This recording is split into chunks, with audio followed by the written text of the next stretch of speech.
Benny's adventure team, assemble! Oh. Oh. So eat, drink, and be Having merry. learned to enjoy life, I can die.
Life is short. Oh?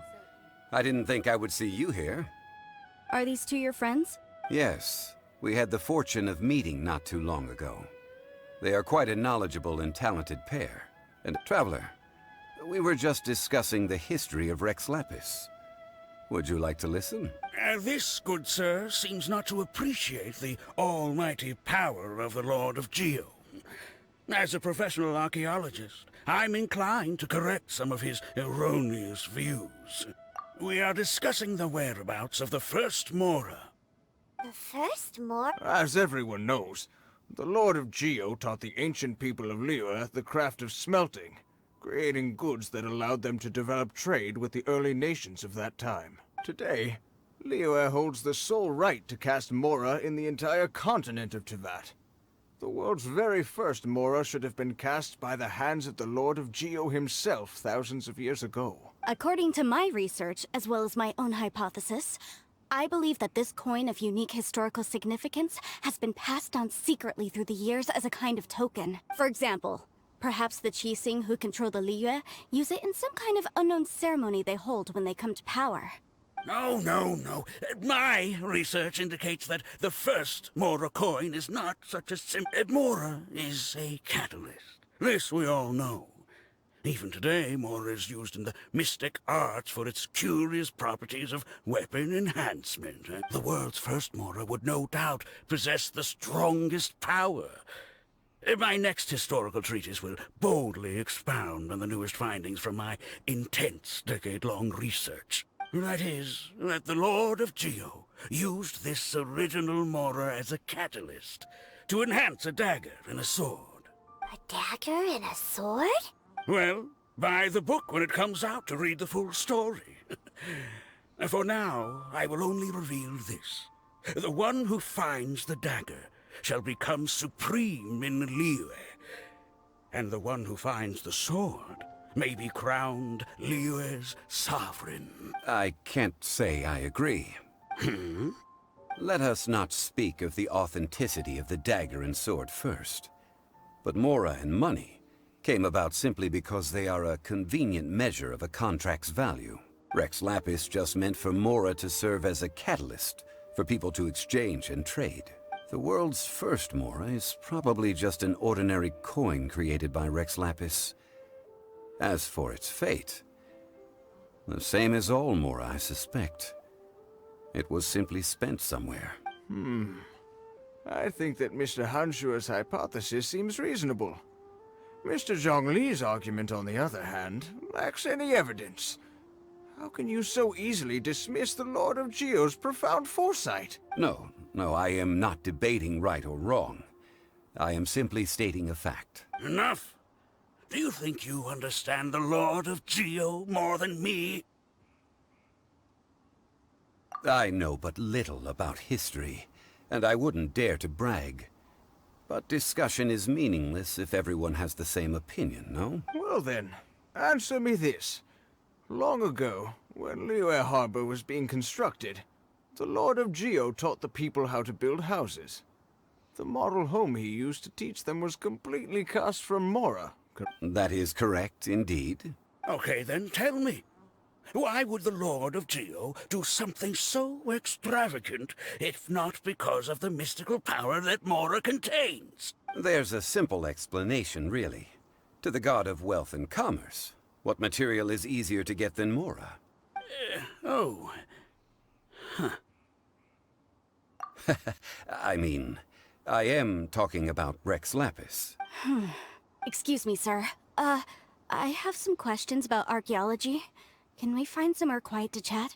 I mean, if it's okay with you. Oh, it's no problem at all. But may my friend accompany us? Perhaps they could be of some help. Of course. They can come if that's what pleases you, sir. Let's go.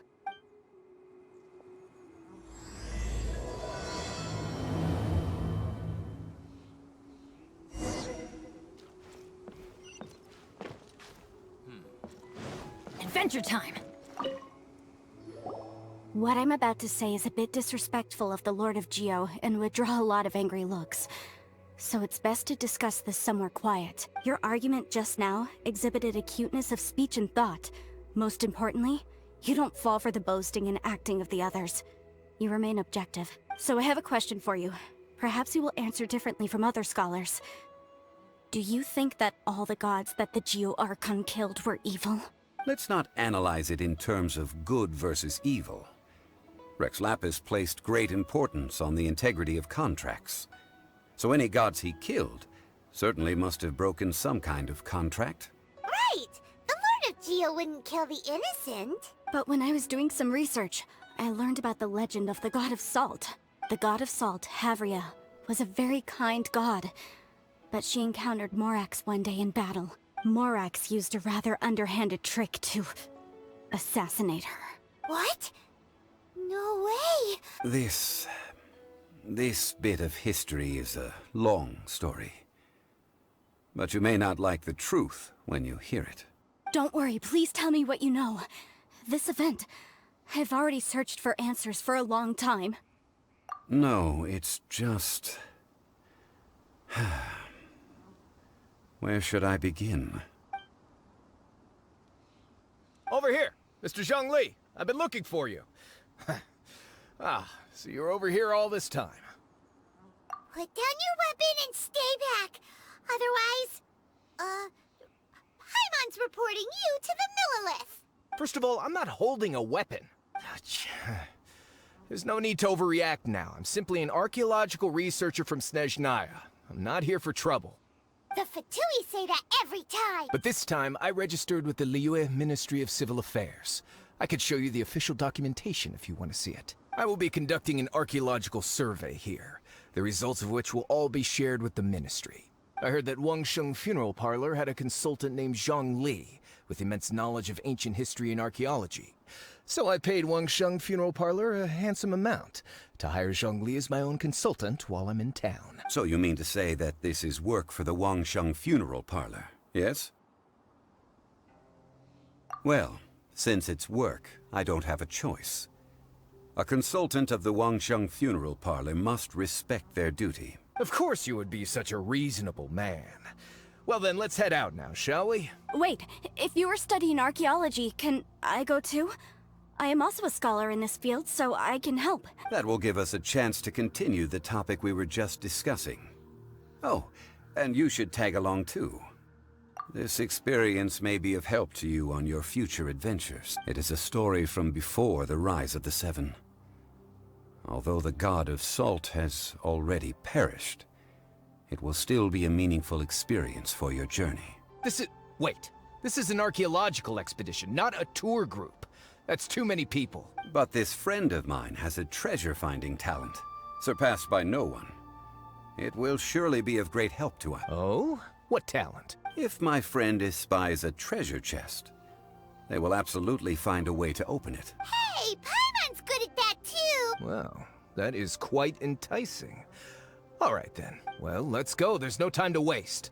When the Overlord of the Vortex was crushed by the Jade Chamber recently, perhaps something of interest was washed ashore. An ancient artifact would be good. Traces of ancient activity would be great. But a piece of the god's limb would be even better. Who knows what surprises we may find.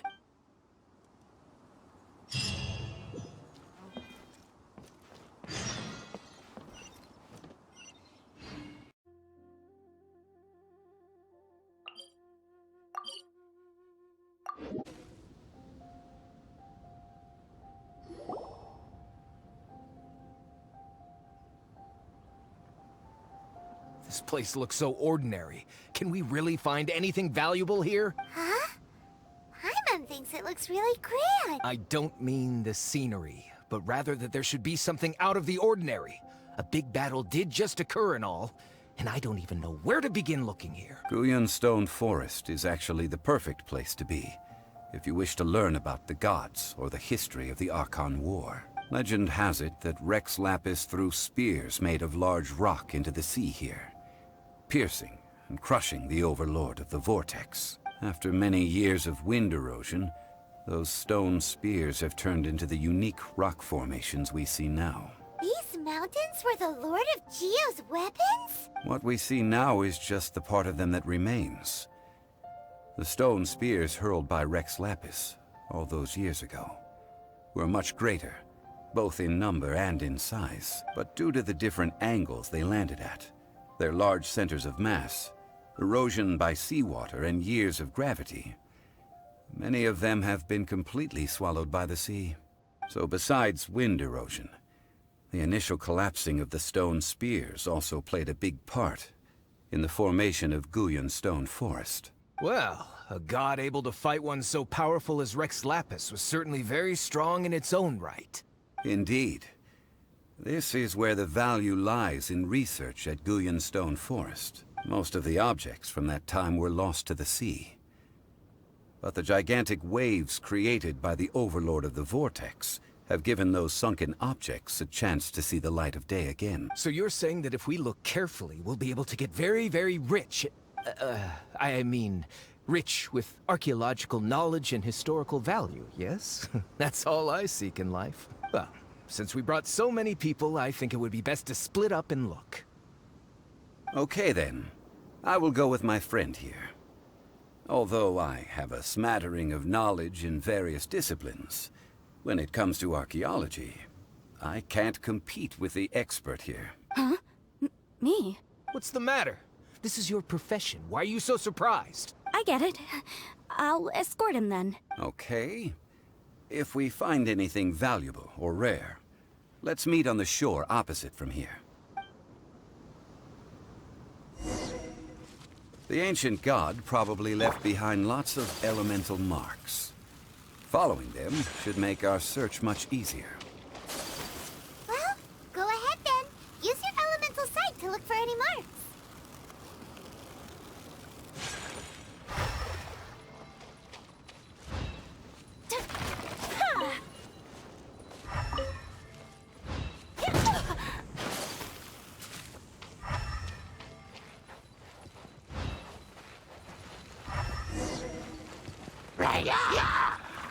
My apologies. Shadows of fate.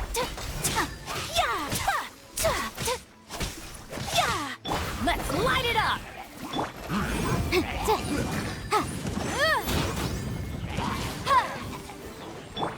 Take flight. Unthinkable. Boom boom.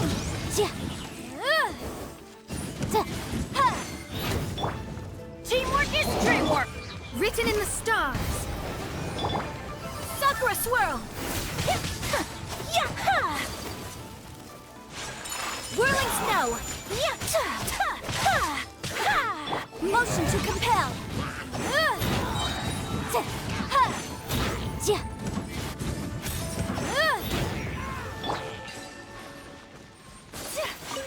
Why are there enemies here?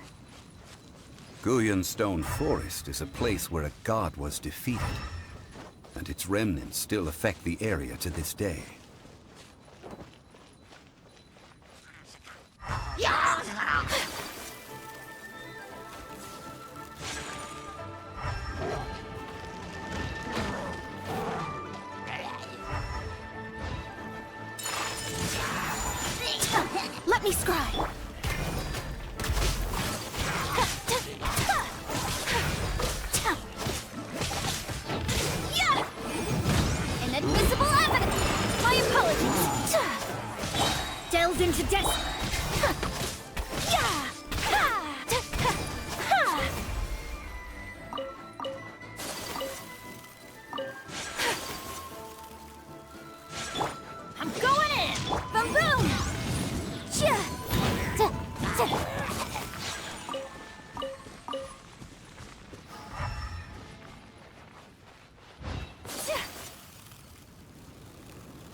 They're gathering together here. But why? See that object in the center? Perhaps it emits the remnant strength of the god. That would certainly attract them. The hydromimic monsters. I have a contract, and must put my personal feelings aside. Go ahead. Defeat them, and recover the relic.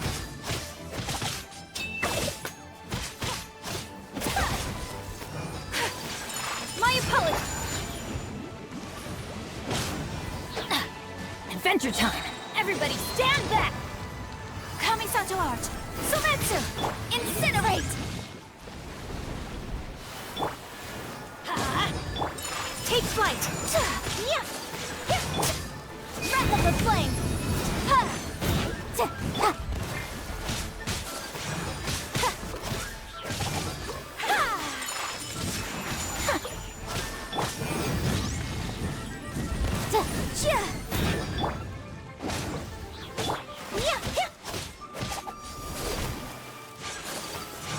My apologies! It's just a stone slab, but its design is quite unique. This should be enough to garner some information. Let's head back.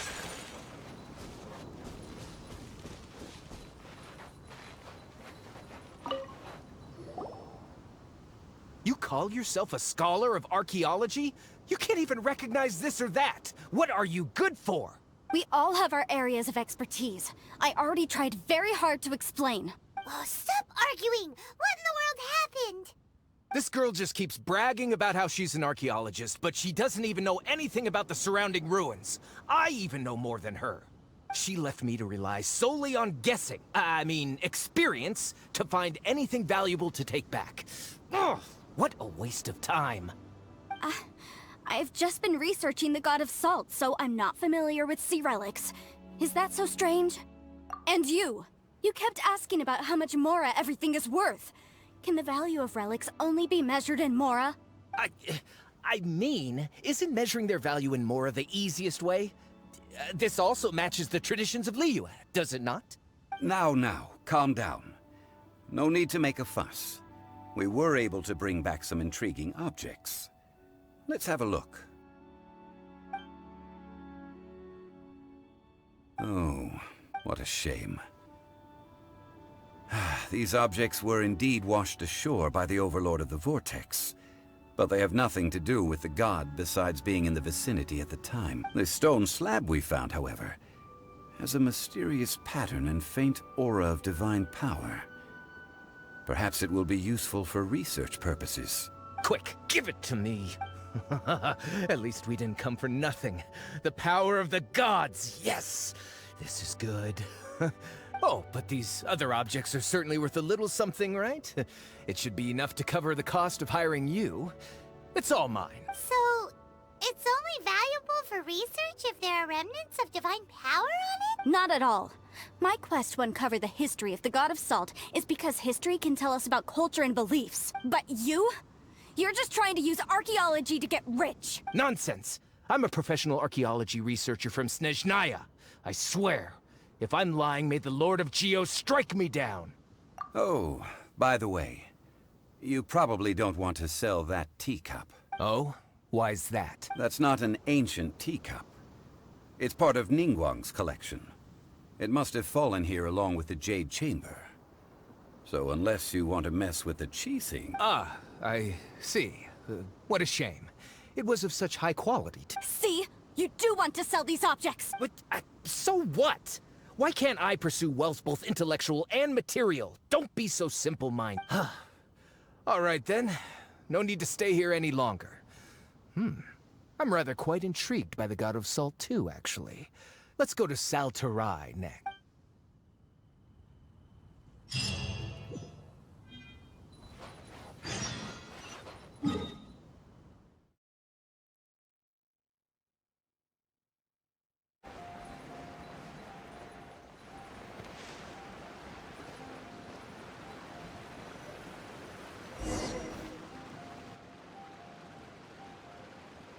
I heard that Salterai was once the home of the God of Salt's people. Therefore, there's sure to be loads of valuable relics nearby. According to legend, the people of the God of Salt, Havria, enjoyed prosperous lives under her protection. But this legend has been around for ages. With the countless scrap collectors and treasure hoarders in the area, there probably aren't many valuable things left here. Oh, good. That's just great. If I knew it was picked this clean before, I wouldn't have come. About that, I know there's a ruin deep in this cave here. It's related to the God of Salt, which is actually how the area originally got its name of Salterai. However, the ruin entrance has been sealed by a mysterious power. Nobody has been able to break the seal. I found a mechanism that seemed to be related to the seal, but when I undid the mechanism, the seal wasn't affected at all. So at the moment, the seal's origin and how to break it are very important topics in my research on the God of Salt. I don't know. There's no concrete evidence. But I'm pretty sure the seal is meant to hide some kind of long-forgotten truth. The God of Salt was a benevolent god, adored by the people, not to mention powerful. She wouldn't have any kind of shameful secrets to hide. So, the one who wants to hide some truth is very possibly her killer, Morax. This doesn't sound like something the Lord of Geo would do, though. Who cares about all that? It sounds like countless treasures of the God of Salt lie within this ruin, just waiting for someone to find them, right? You weren't listening at all, were you? Even if there's a mountain of treasures inside, nobody can get in if the seal isn't broken. Ah, but we have the illustrious Mr. Zhongli with us. He looks like he knows just about everything. A little seal shouldn't be any trouble for him. This seal seems to be quite ancient. Even Mr. Zhongli may not know all of its secrets. I may know something about it. What? Over the years, I've heard various rumors with bits of knowledge about seals. Although their references seem rather disorderly, they do in fact contain the secret to breaking seals. Let's go take a look at the mechanism Miss Wanyan just mentioned. Okay, since Mr. Zhongli says so, follow me then.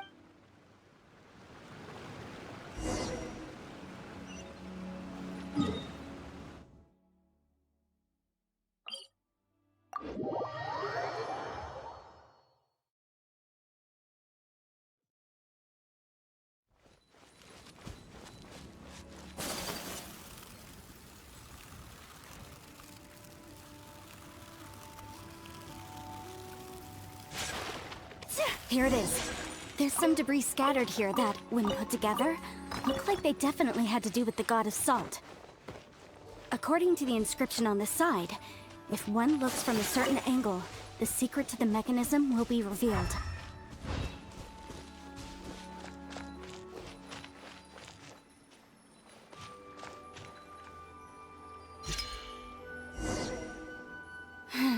See that? Although we activated the mechanism, nothing happened to the seal. That's because there's actually another mechanism that must be activated. Another? This place seems familiar. Huh, I remember. I think there's some elemental monuments here. So you're saying they're related to all this? When I investigated the seal last time, I had someone with a vision accompany me, but when we lit up all the elemental monuments, nothing happened. That's because you don't just need to activate them at the same time, but in a certain order as well. Otherwise, the seal will not be broken. The secret to this puzzle is hidden in the legends about the Archon War. Tianheng in the south, Yaoguang in the east, Jueyun in the west, Qingce in the north. All desolate and devoid of life. To the north, to the east. Do the people of Liyue always talk in riddles? I think I've heard this saying before. Certainly you have. And the contents of this saying are also related to the God of Salt, to provide a haven for her people, whose lives had been ravaged by the Archon War. This benevolent god searched all across Liyue. At that time, with the chaotic fires of war engulfing the land, even one sliver of peace was a luxury, and that haven she eventually found is right here. Today, it is known as Salterai. How sad then. In the end, this peaceful place was destroyed by Morax. Okay, enough with these ancient stories. Now that we have the clue, hurry up and break the seal. Whatever happened doesn't matter as long as we can get inside that room. Tianheng in the south, Yaoguang in the east, Jueyun in the west, Jingze in the north. With this clue, you should be able to solve the puzzle.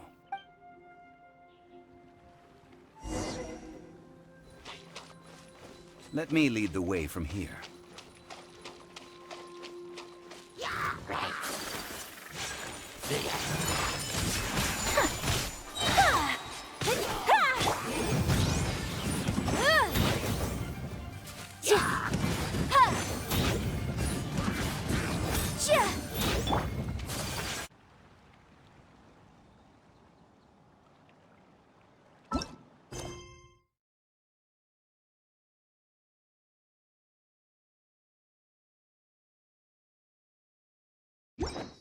Benny's adventure team?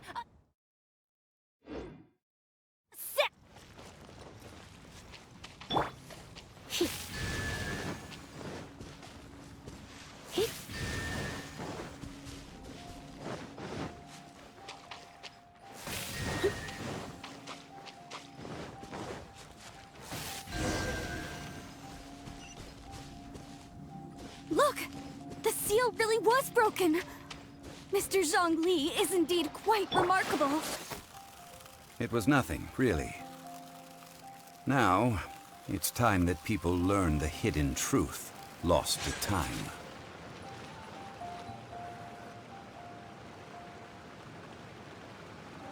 Before entering the ruin, I have a proposal that will help us prevent the kind of senseless arguing between you two that we saw at Guyonstone Forest. Okay.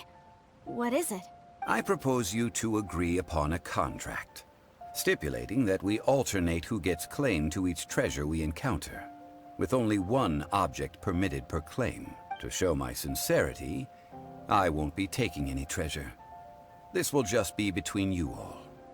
Hey! Don't pass an opportunity like this up so easy. I don't agree. I mean, you want me to split the treasure with this amateur archaeologist? No, absolutely not. I don't agree either. He will only defile the precious relics left behind by the god of salt. I can't accept this. Well then, if the contract is not agreed upon, I will no longer serve as your consultant on this expedition. You will have to rely on your own experience to find whatever treasures are hidden in this ruin. You have the audacity to demand this. Okay then.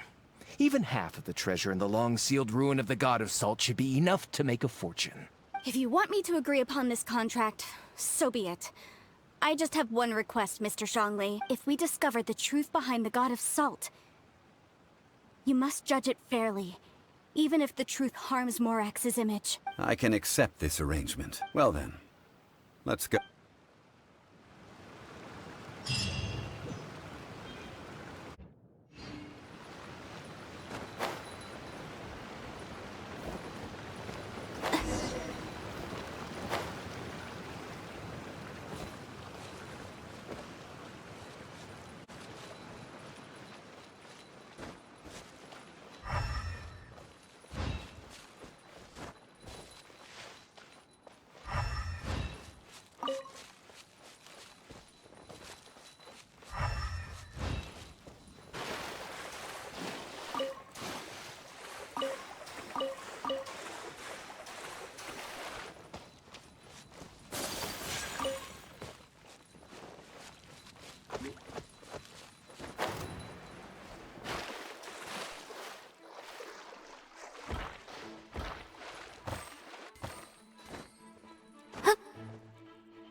This is destiny.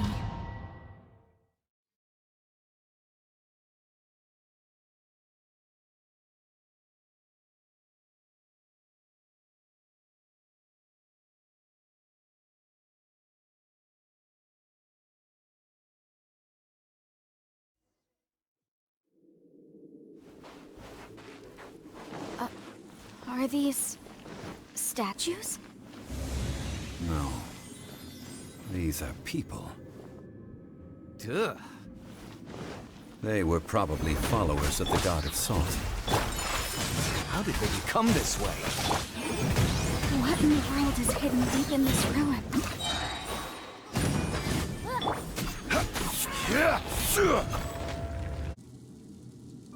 Rise!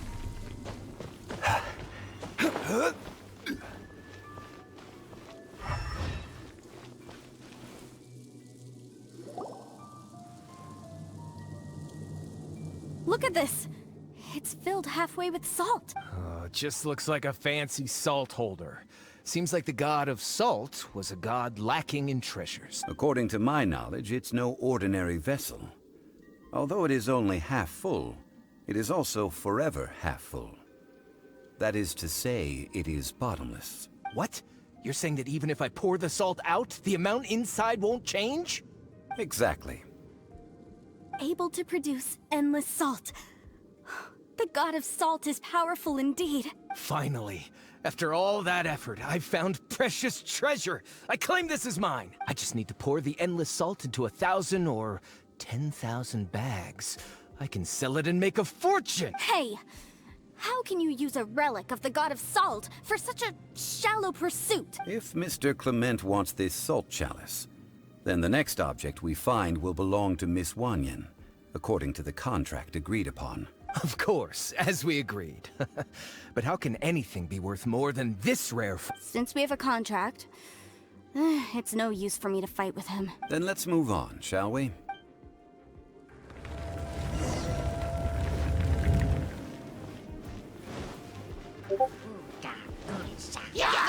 Stabilize! Whirling snow!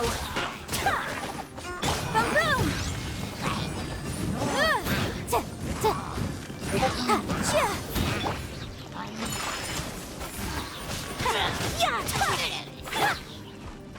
Off we go!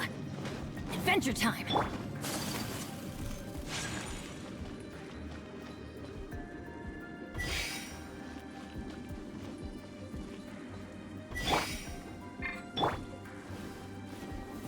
Stabilize!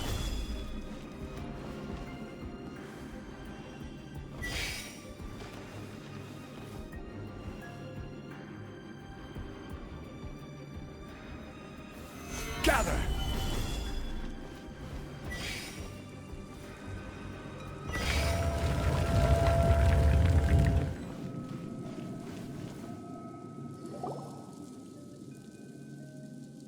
Just a simple ruler. It doesn't look to be worth anything. This, if I remember correctly, this is some kind of measuring tool. Indeed. But the god of salt imbued it with another power. When you stick this ruler in the ground, the surrounding area will become covered in salt, much like a rising tide covers the earth. The deeper it is stuck in the ground, the more salt will appear. It is essentially a bumper harvest of salt. What? That's even better than the salt chalice! Well then, according to our contract, the salt ruler goes to Miss Wanyan. No! Unacceptable. I paid for and organized this entire expedition. Why should I get the short end of the stick? And this girl has been useless! Why would she get anything? Oh boy. Here we go again. So you are saying you want to break the contract? So what if I break it? Now that I've seen how the mechanisms in this ruin work, I no longer need you. Let's not forget who hired who here. Why should I let you make the rules? Because you agreed to a contract. Rex Lapis once said, "Ones who break their contracts shall suffer the wrath of the rock." That is one of your Liyue gods. I am from Snezhnaya. Will suffer the wrath of the rock. You may find it rather unpleasant. Pay your dues. Crumble! Order guide you. Take flight! Embrace the ice! Can't run from death. I shall confiscate your treasure as well. You are not worthy to continue any further into the ruin. leave this place. Oh, darn you! Just you wait.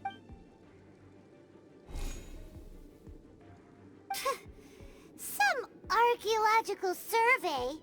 He could only pretend for so long. Yeah, good thing Paimon can smell a liar from a mile away. Clement's wrongdoing stemmed from greed, yes. But besides greed, there are many other things that may tempt us to break contract. When people see the object of their dreams, how many are really able to control their desire and follow the contract? I think we should be honest with each other now. Huh? Be honest about what? That in truth, not a single member of this archaeological expedition came here for archaeology. Why do you say that? Miss, you lack even the most basic archaeological knowledge, and can recognize naught but a few simple relics. However, you are an expert when it comes to anything regarding the god of salt. You aren't interested in archaeology or relics. What you're really interested in is the god of salt. I believe those legends about the god of salt that you mentioned on the Pearl Galley are passed down between generations at Yinyuan Hall. Okay, that's enough. Sir, you are indeed a man of great knowledge and talents. I seem to have been right to seek you out once I plucked up my courage. You're right. I'm not a scholar of archaeology. I come from one of the 8 trades under the jurisdiction of the Qixing, Yinyuan Hall of the salt industry. Our ancestors were those protected by the god of salt all those years ago, when the Archon War engulfed the land in chaos.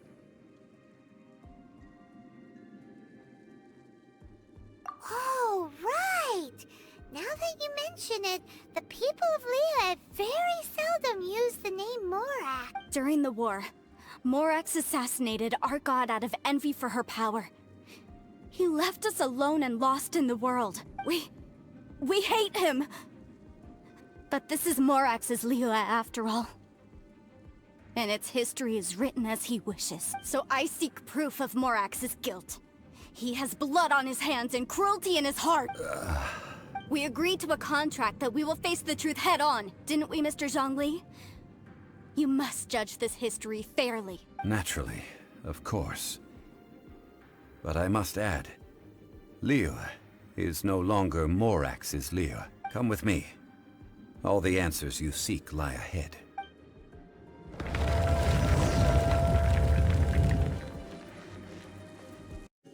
A blade embraces its duty.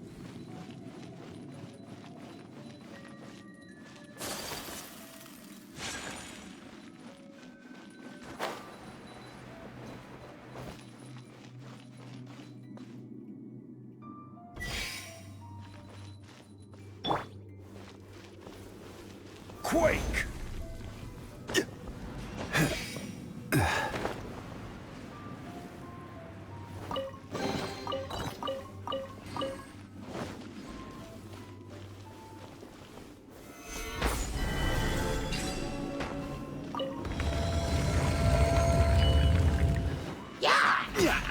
Shadows of fate, decided by destiny. Whirling snow. Motion to compel. Inadmissible evidence.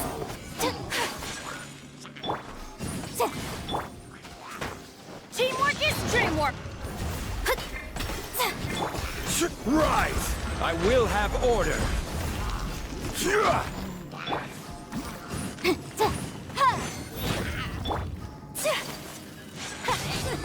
My apologies. Kamisato art. Sumetsu.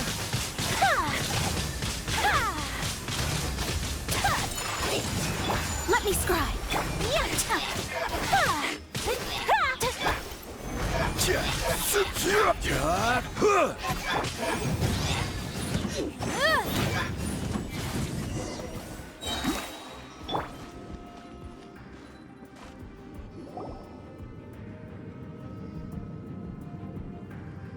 This is...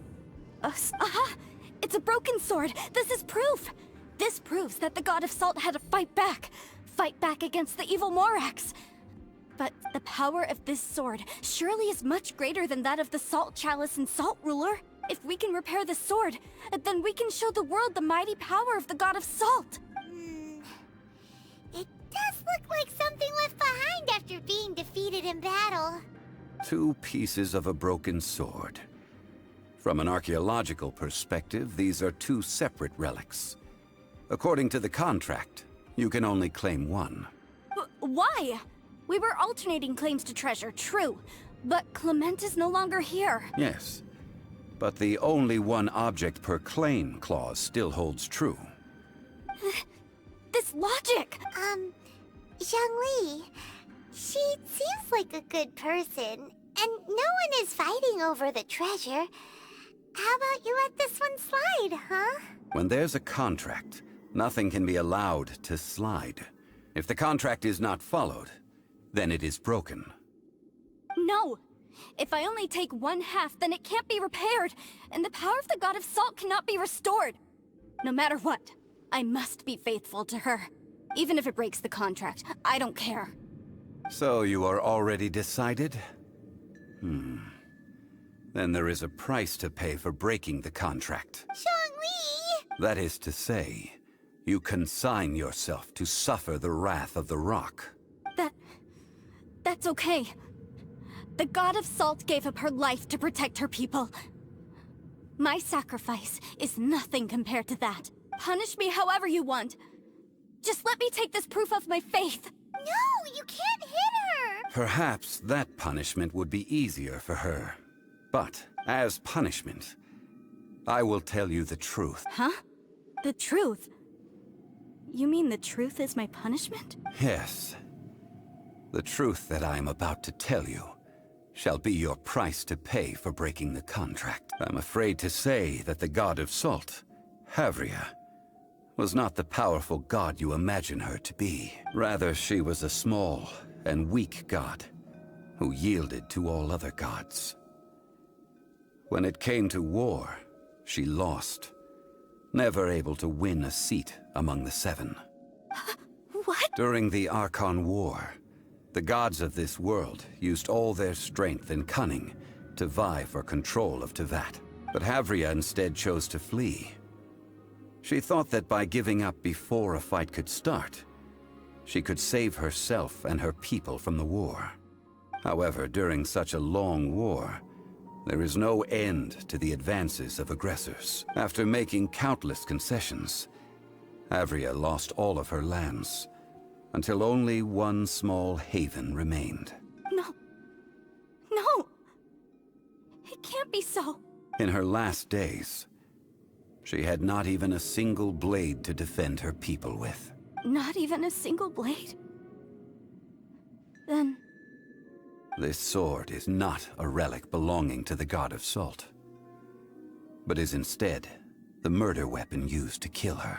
Murder weapon? No! That's not true! That can't be true! You're trying to test my faith in the God of Salt! As I said before, I only state the facts. Preposterous! You are a follower of Morax! Don't try to trick me! Hey! Come back! It is a punishment after all. I did not want to tell her such cruel facts, but the contract was broken. Let's follow her deeper into the ruin. There, I fear, we will find something that will leave her no choice but to face the truth. It is like a tea leaf. Only those who sample it many times can appreciate its true qualities. Are these statue thingies running? What will we find ahead? Salt. And betrayal. Off we go!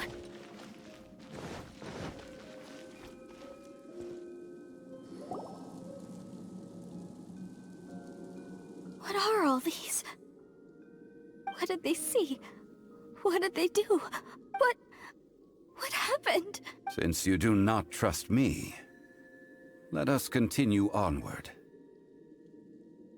That which lies beyond this door will show you all that happened back then.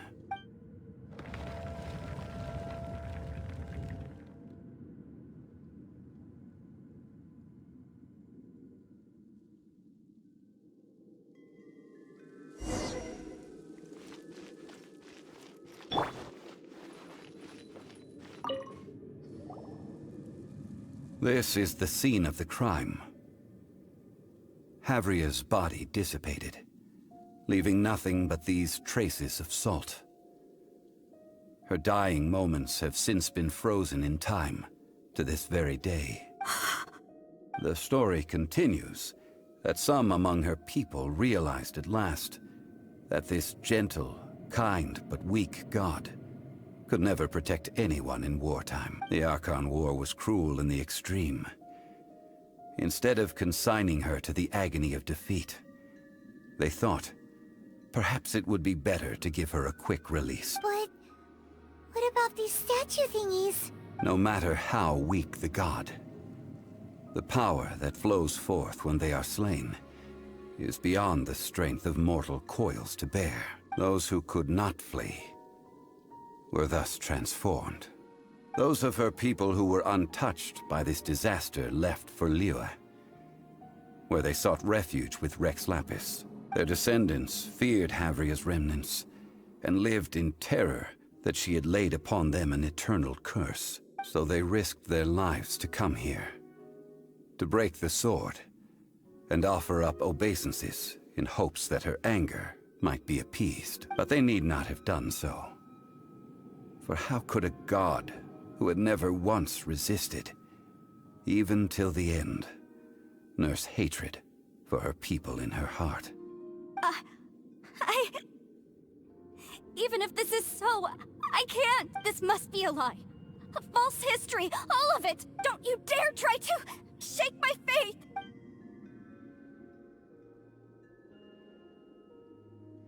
Yikes. Zhongli didn't show any mercy this time either. This is the price she must pay. Yet I would not call it a bad thing. Judging by how she appeared, I fear that she will struggle for a time. But even if she may not escape that struggle immediately, simply recognizing the truth is good enough for now. Indeed, in ages past, Havria's story served as a warning to me as well. Faith in a god who has already passed will do you no good. So it is for Havria. And so it is for Morax also. All right then. Now, would you like to accompany me in taking a trip to Guyanstone Fort? Huh? What do you want to do, Zhongli? Treading old ground. Telling old stories. One cannot help but be reminded of old acquaintances.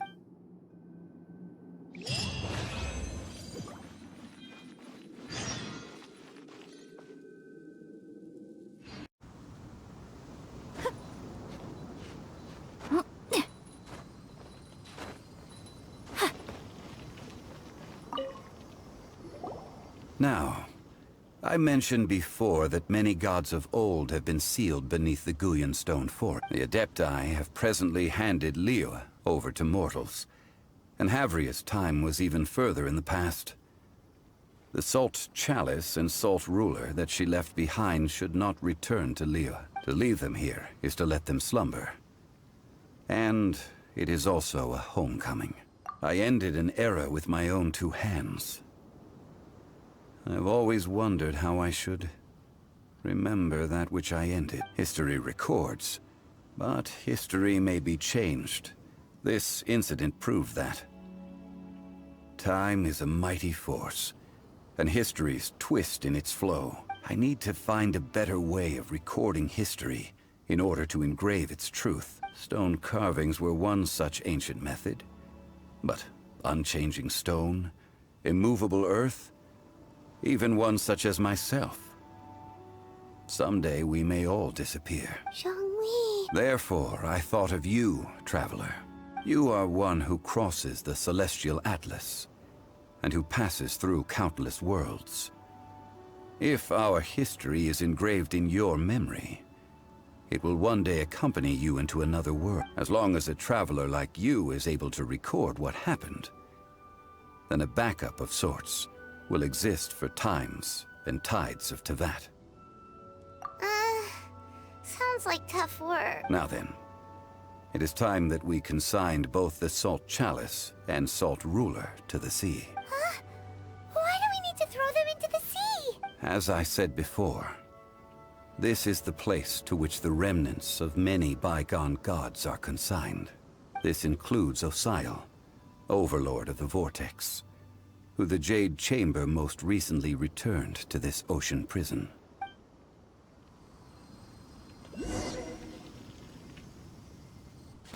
Thousands of years ago, the Adepti and I fought against the turmoil that plagued every corner of this land. Guyan Stone Forest, where I sealed many gods with my spears.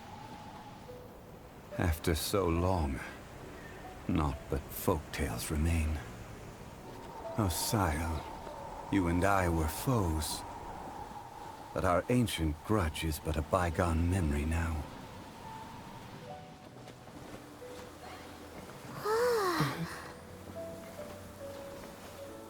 May that which Havria has left behind be yours to subsume.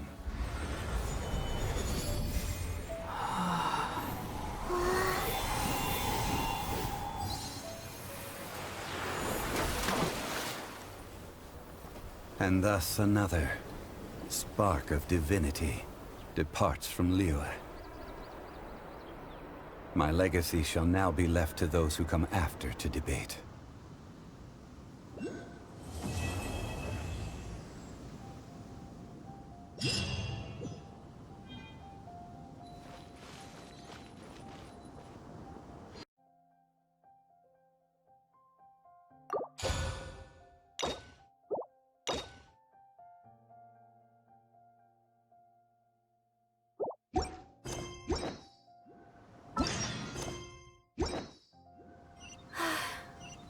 I only wish life could be as leisurely as this.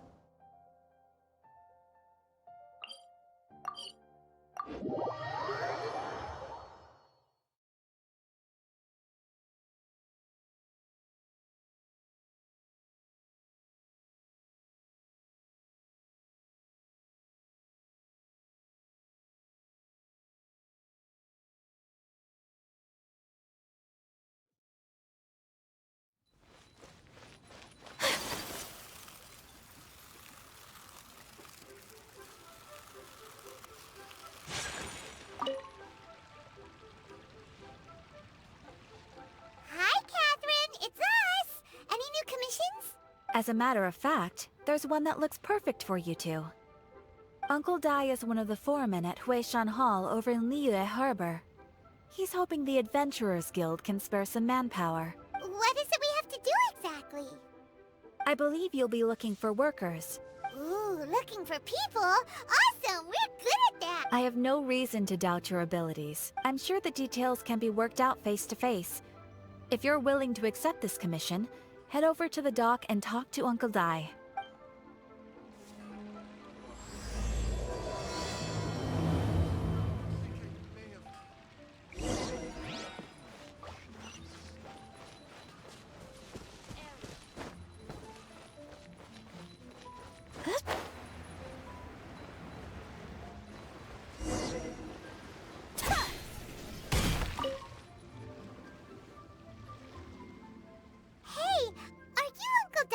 I am indeed.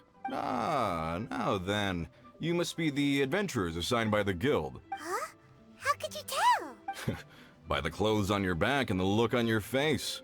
Experienced adventurers at that, I'll wager. Right again! You're pretty perceptive!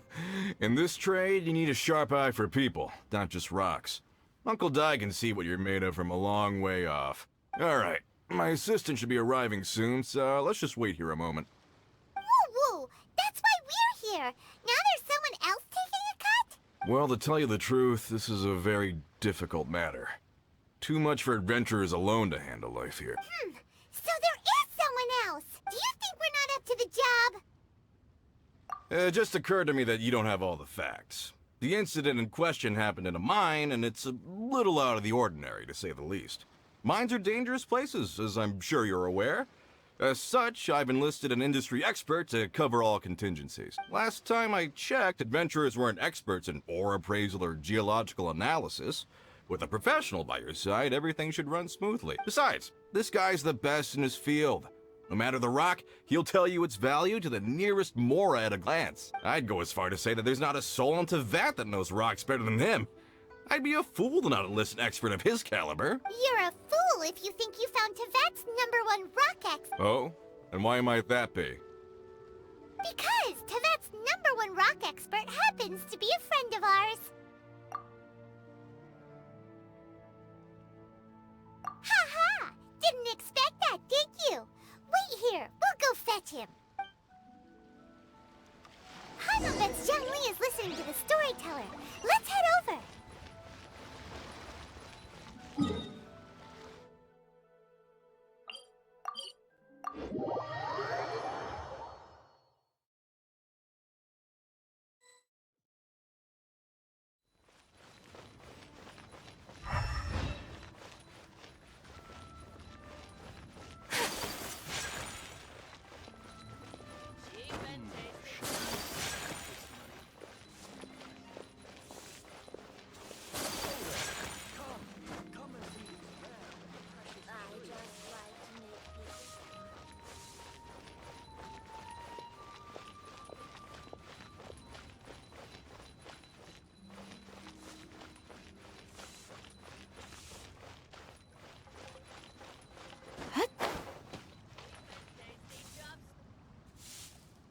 In our last tale, Rex Lapis.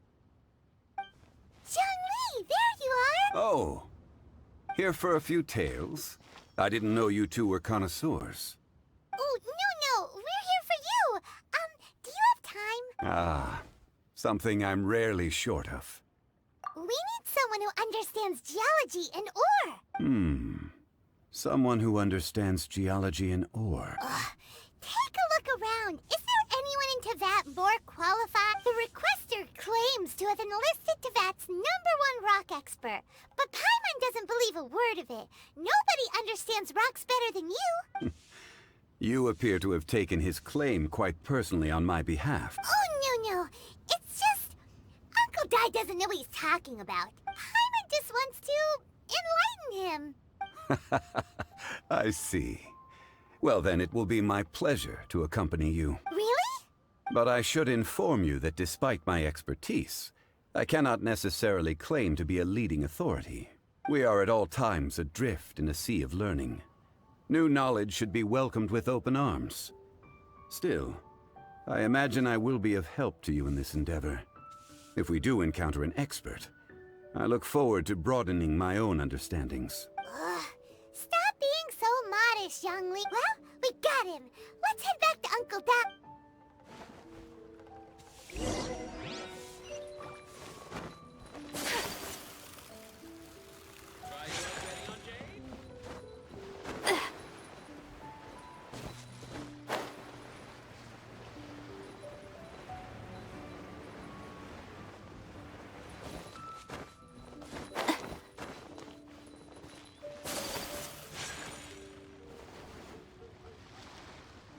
Uncle Dai, we're back! Oh. And this must be the friend you spoke of? Yep. Paimon doesn't know who your rock expert is, but he's got nothing on our guy. Let's not get ahead of ourselves. Still, I do have a claim to some experience in this field. Uh-huh. So you say. Wait till my guy gets here. Then we'll see. It's no use me singing his praises. You'll have to see for yourselves. Is this the place? Aha! Speak of the devil. Allow me to introduce my assistant, Kun-jun. Young Kun, these are 2 adventurers assigned to us. And as for this gentleman...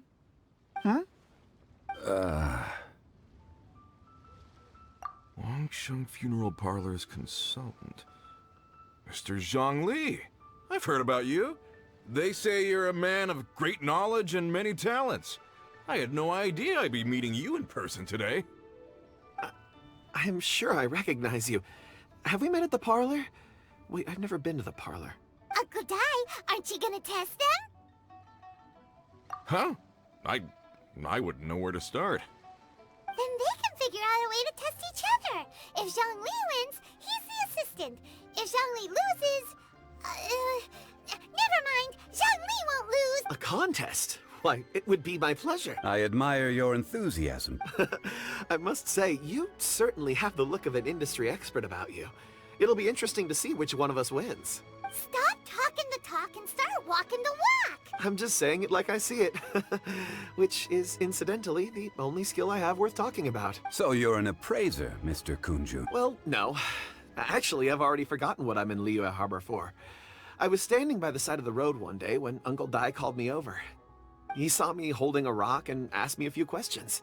He seemed incredibly excited, even followed me for a while. We arranged to meet here. Huh? How could you forget something like that? I saw him on my way over to Liyue Harbor, poring over rocks and muttering to himself. He looked to be very familiar with them. I asked him a few questions out of curiosity. To my surprise, he knew more than me, an old mining foreman. In any case, he didn't have any pressing matters and agreed to help me. So, do you have a poor memory? Not exactly. Anyway, if it's rocks you need help with, I can most certainly lend a hand. Mr. Zhongli, what do you make of this rock? A glossy exterior, with a fissure that could only have been left in the wake of a volcanic eruption. If I'm not mistaken, this is a rough gem from another nation. Ah, a keen eye. It's no ordinary rough gem. Fragile surface layer, black veining. My intuition tells me that there's high-quality crystal ore inside. Remarkable! This rock does indeed hail from the vicinity of a volcano. I came across it in a market and snapped it straight up. The seller thought it was some leftover industrial remnant. They had no inkling of the treasure that lay within. Purity and geological rarity alone aren't enough to make a treasure. Some of the most precious crystals contain deposits of water or sand. In the moment of its formation, the crystal hidden within this stone shell captured a pocket of water. For water to be hidden in its depths, like a moon concealed within a mountain, reflecting shafts of daylight that make it through. Now that's a rare treasure. Such a detailed description. Almost like you saw it with his own 2 eyes. Say, you're not trying to hoodwink us, are you? After all, we haven't even seen what's inside yet. Everything he said is true. Most crystals are born in high-temperature environments. Heat and water aren't natural bedfellows, of course, which is why crystals with water deposits are so sought after. Moreover, this particular crystal contains mountain lake water. A rare find indeed. Well, if Zhongli says so, it must be true. I've yet to encounter anyone with a judgment as shrewd as yours, Mr. Zhongli. How did you know exactly what lay within? I've seen many such stones in my time. I recognized it immediately.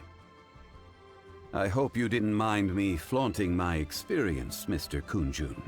Of course not. I feel I've met a kindred spirit here today.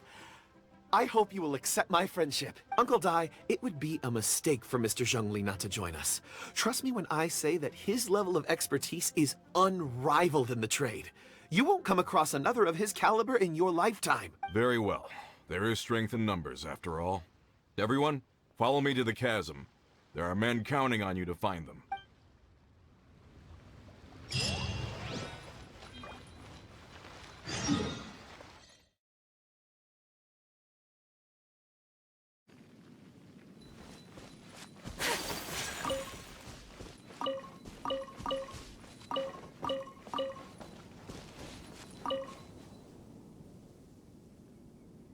Whoa, this mine is huge. This is where the incident occurred.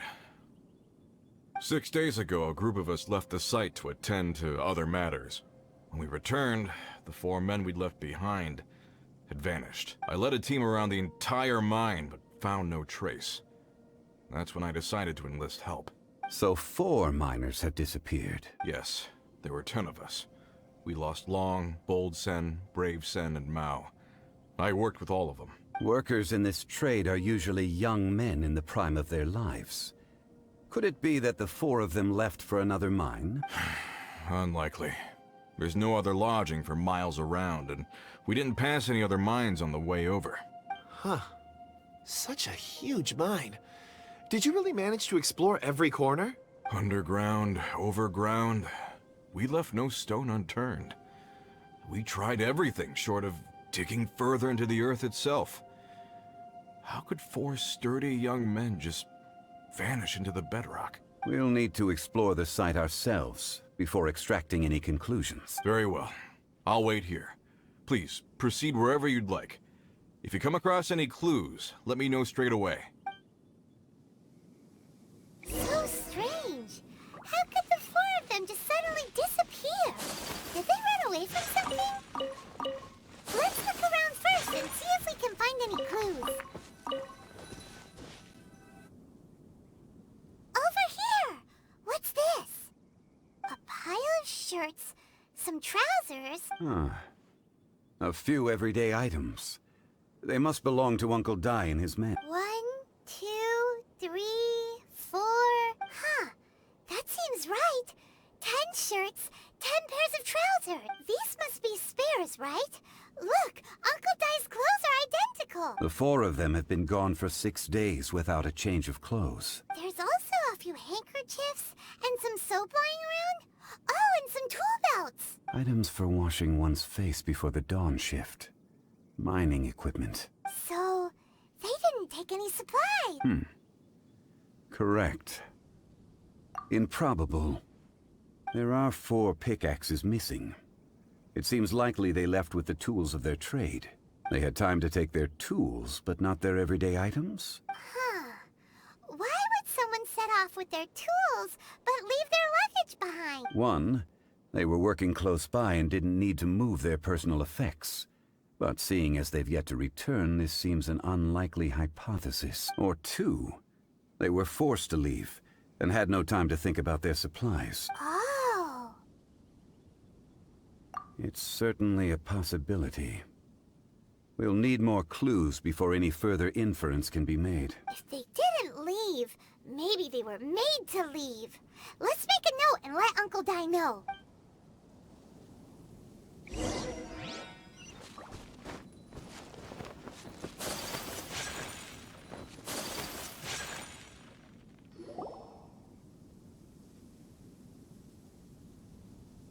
Kunjun, what do you have there? Oh, right on time.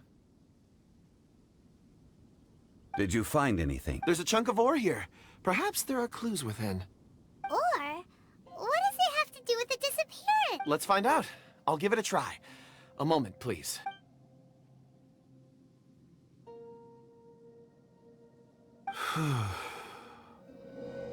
Okay.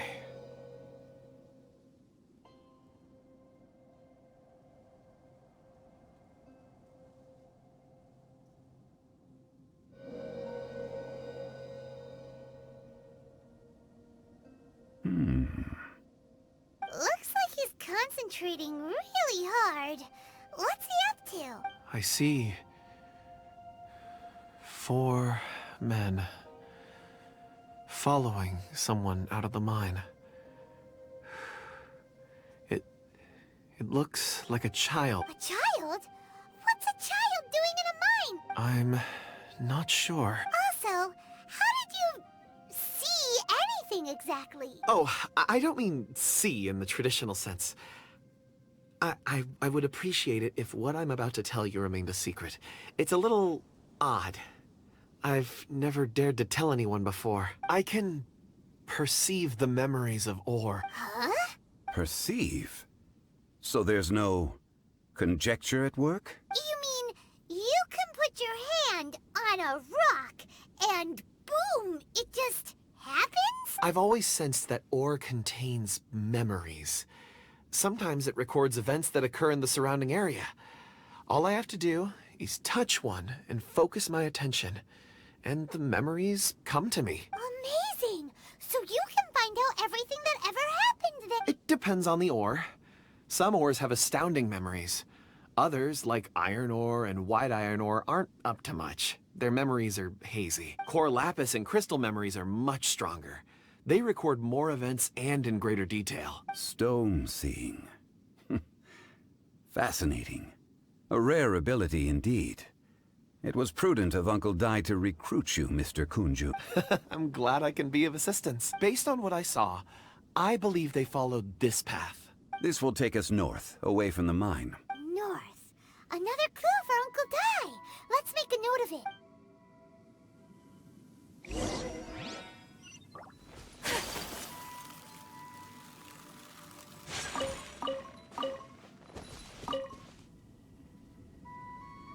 Excuse me, sir. Are you one of the workers here? Ah, yes. You must be here about the disappearance. Please, find them if you can. I don't know what happened. The weather was gloomy that day. The foreman left with a few men. I stayed behind with the other 4. After a while, I decided to take a break. Just to catch my breath, I ended up falling asleep in the shelter inside. When I woke up, there was no sight of them. I'd only just been speaking with them and suddenly they'd vanished. Maybe I'm next. So the men that were out working disappeared, with the only one left to tell the tale having been asleep in a shelter. Perhaps an accident occurred on site. What a scary thought, an on-site accident. We should note that down too. We found some clues. Time to report back to Uncle Dai.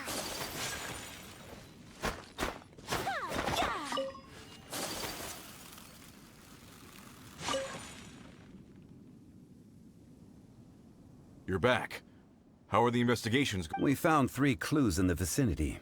First, there are 4 missing pickaxes, yet everyday items are still in their place.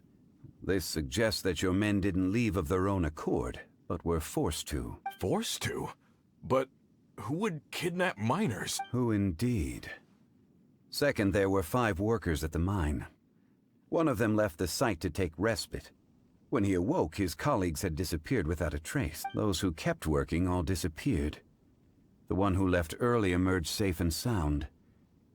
It would appear that the incident occurred on site. Now that you mention it, I recall Bravo saying that he took a break. Could someone have entered the site and simply walked away with them? This leads me to my third point.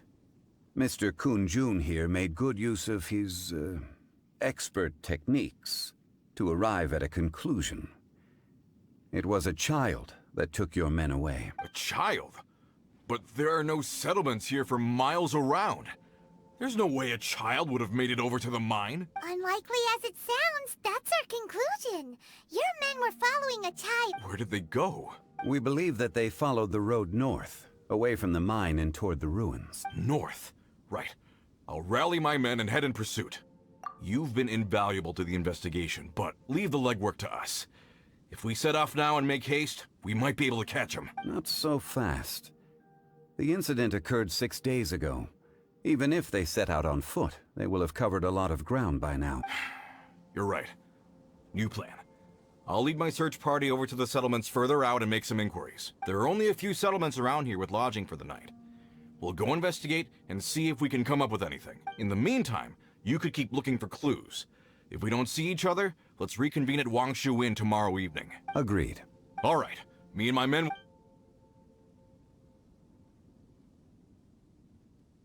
So, they're gonna talk to the people over at the settlements while we keep investigating here. Correct. But there aren't any more clues at the mine. Shouldn't we go north? Wait. I believe we're missing someone. Huh? Oh yeah! Where's Kunjun? Paimon bets he's still investigating. Let's go find him.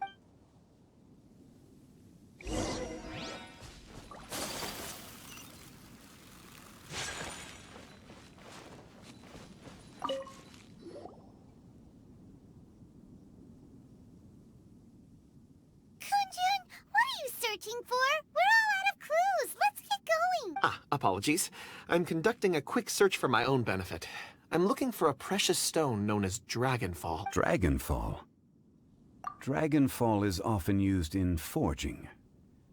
What use do you have for it? I'm sorry. I don't recall why I'm seeking it.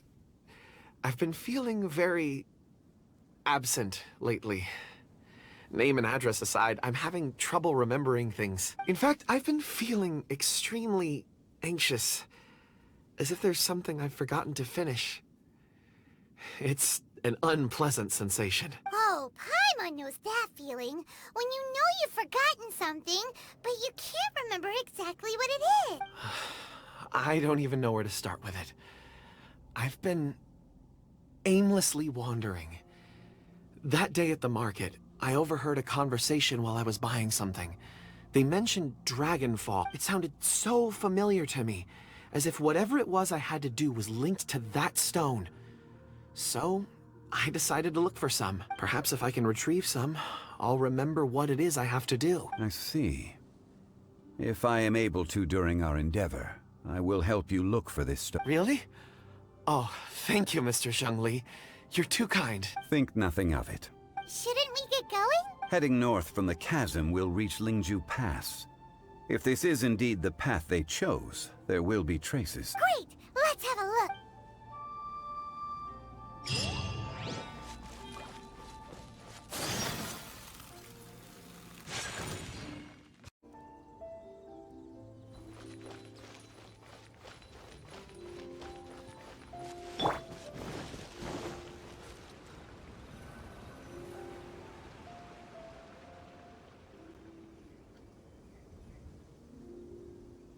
Wait! There are tracks here! These must have been left by the miners! Let us make our way to the end of Lingju Pass. If there are no footprints there, it would suggest that the miners are still within the pass itself. However, if we find new tracks, we can follow them wherever they may lead.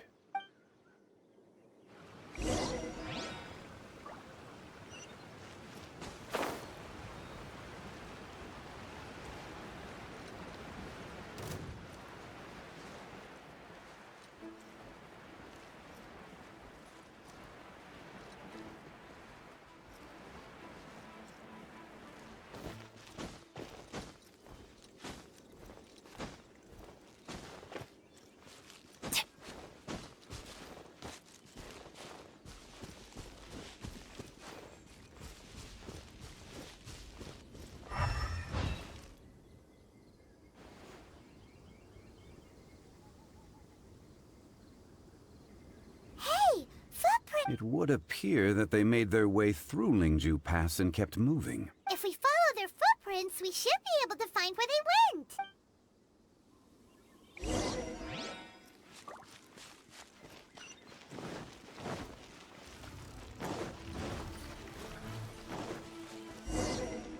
Oh no! The footprints end here! We should inquire with anyone nearby. If the miners came through here, they may well have seen them.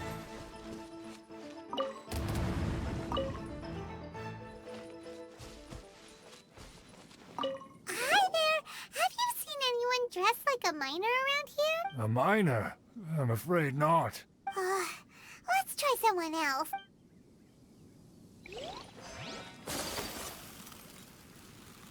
Hello! Have you seen any miners nearby? About this tall? 4 of them? Stop bothering me. Can't you see I'm cloud watching? Jeez, a little grumpy, aren't we? Whatever. Let's go ask someone else.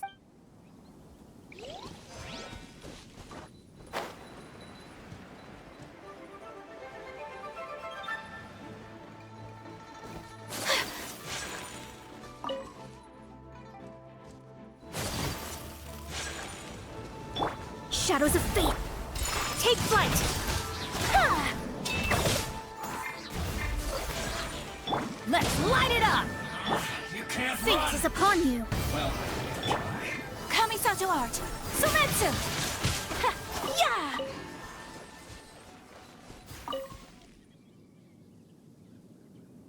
Hey there! Seen any miners? It must have been about 4 or 5 days ago. There were a few men who came through here carrying baskets and picks. I guess that could have been them. Yeah, that's them! 4 or 5 days ago. It appears that they were moving slower than we'd anticipated. Traversing the geography of Lingju Pass must have held them up. It was so strange. 4 big guys with lifeless expressions. It was like they were in some sort of trance. And there was a child staggering in front of them. Huh. This child. Did you see what they look like? I caught a glimpse. Blue hair, short. I think it was a girl. She wasn't smiling. In fact, she looked very serious. And they took this road?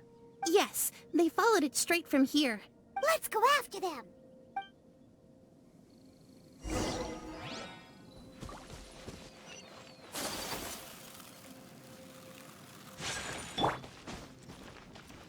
Off we go!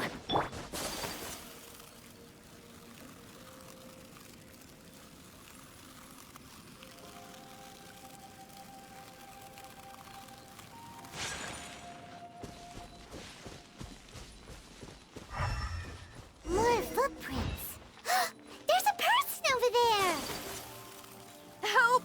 Please save me! Is that one of the people we're looking for? Oh, rescue first! Ask questions later. Here we go.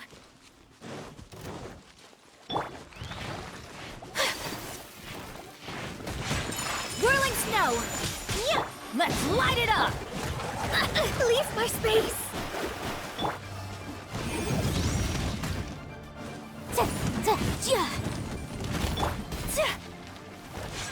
My apologies! Everybody stand back! Boom boom!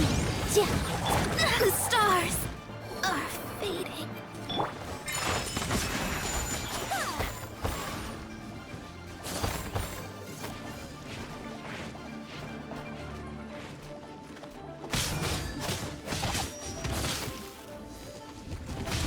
Whirling snow! Embrace the ice!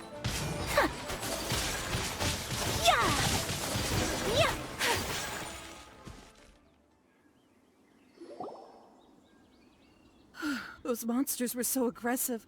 They must have noticed me walking through. Before I knew it, they were all over me. Thank you all for saving me. My name is Wanyu. I belong to Liyue's Shangyu Hall. I head up our human culture and civilization research. Huh? You sure you're not a miner? A miner? Yeah, we're looking for a group of 4 strong fellas carrying mining equipment. I think I saw those people. Really? Yes. I set off from Nantianmen the day before yesterday, heading for Lingju Pass. About halfway there, I came across some people. A few men and a child. I was in a hurry. I didn't get a good look. I'm afraid I'm not even sure what they looked like. Apologies. I think that's all we needed to hear. Thank you. I hope it's useful to you. I'd better get going. There's a conference I need to attend. Again, thank you all for your help.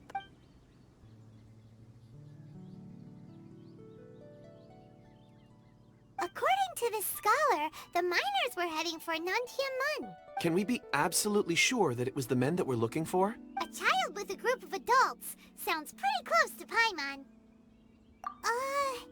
But... Hey, perhaps that rock over there can tell us more. Aha! Paimon nearly forgot about our secret weapon! It looks promising. I'll do my best.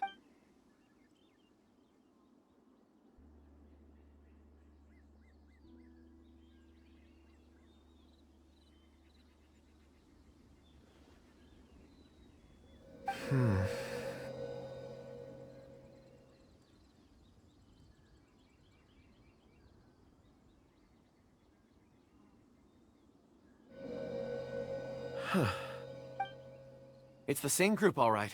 They followed this road. Mr. Kunjun, your stone seeing is something I won't forget in a hurry. I suppose it is an asset, though I rarely find a use for it.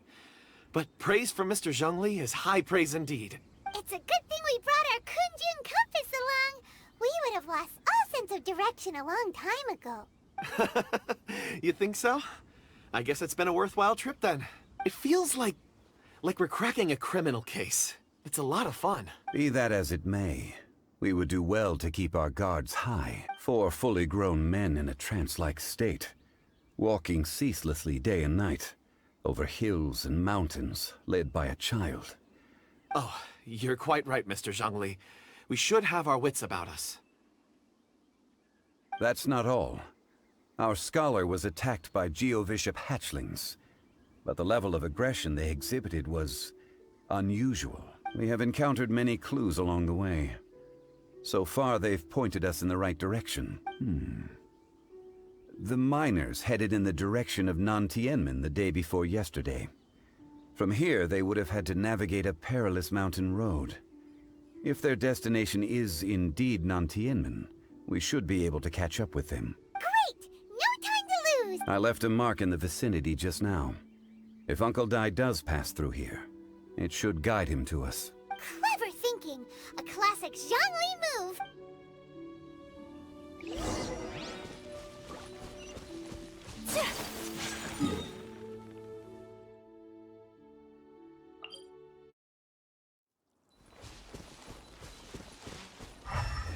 Hey! Over here on the ground! Is this one of the missing people? There's a basket lying here, too. This must be one of the miners. Hey! Hello? Can you hear us? Judging by his appearance, he must have collapsed from exhaustion. Should we wake him up? I can still dig. Sounds like he's whispering something. It seems that he thinks he still has work to do. Something's not right. There's a camp nearby. We should take him there and monitor his condition before deciding our next move.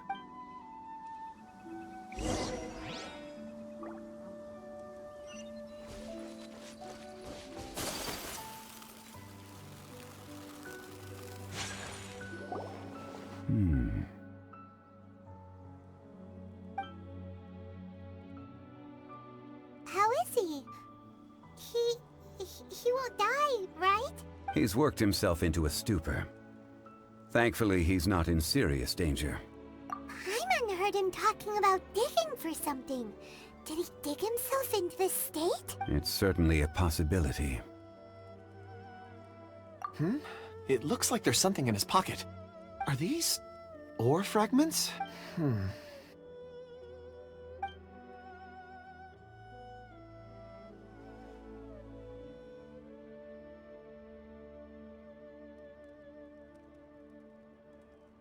I just witnessed the memories within these ore fragments. This person brought these fragments out of the mine. He's one of the 4 that we're searching for. How he came to be here is what we need to understand. So he was kidnapped, and then abandoned here. But if they didn't need him, why bring him all the way out here? Unless something happened. Something that led him to fall behind. Ugh. Paimon's had enough. This is too mysterious. Oh, wait a moment. Seeing these fragments has jogged my memory. I have something for you. What is it? Ooh, is it a present? Something for us? As I mentioned, before I met Uncle Dai, I was in a daze. After setting out with you on this case, it feels like a fog is lifting. I was so happy when Uncle Dai enlisted you to help. I would never have managed to track down these clues by myself. These are some crystals that I bought from the market. Not any old crystals, mind you. This purity is extraordinarily rare. One for each of you. A memory, if you will. It's beautiful. Oh, and the colors change as you turn it. It's like a different crystal from each angle. But of course, take it. And this one is for Mr. Zhongli. Huh? Is something wrong? Not to your liking? On the contrary. I just hadn't anticipated receiving a gift during the current circumstances. But thank you. I will take good care of it. I'm pleased you like them. It's nice to be able to give a gift that others can appreciate. Oh, I see more rocks over there. You should all get some rest. I'm going to scan the surroundings. Perhaps there are more memories to uncover. You sure like rocks, huh, Kunjun? Ores are the crystals of the earth, the sediment of time itself. I feel at peace among them. Get some rest and call me when you're ready to set off. I won't be far. Rest easy. I surveyed the area.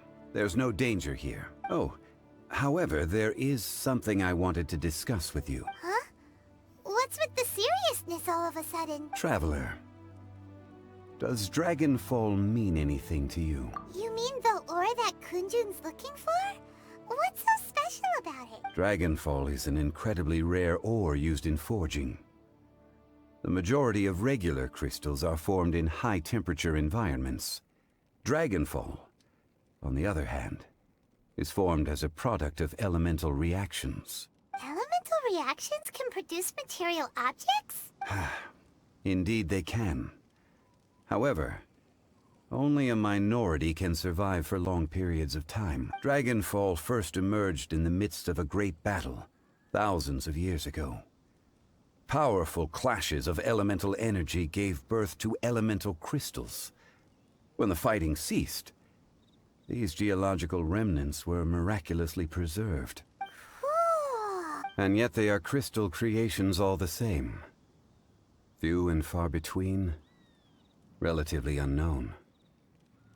A few hundred years ago, they were virtually mined into obscurity. Why is it then that a citizen of Liyue now wishes to strike upon ore that has long since vanished from the earth? Yeah, if he knows of its existence, surely he knows all of it's already been mined. Weird. Paimon doesn't get it. There are those in the mining trade who retain a keen interest in Dragonfall. But for someone like Mr. Kunjun, whose motivations for seeking it are unclear even unto himself, it's practically unheard of. Ulterior motives? Is he a villain?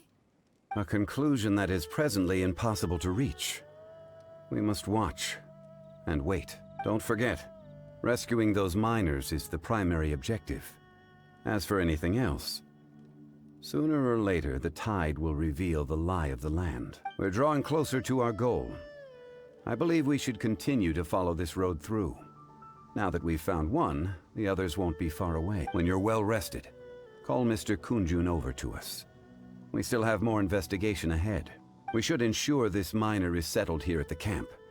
Once we've brought this matter to a close, we can return and attend to him. I suggest we leave a note for Uncle Dai. If he does find the camp, he'll know what to do.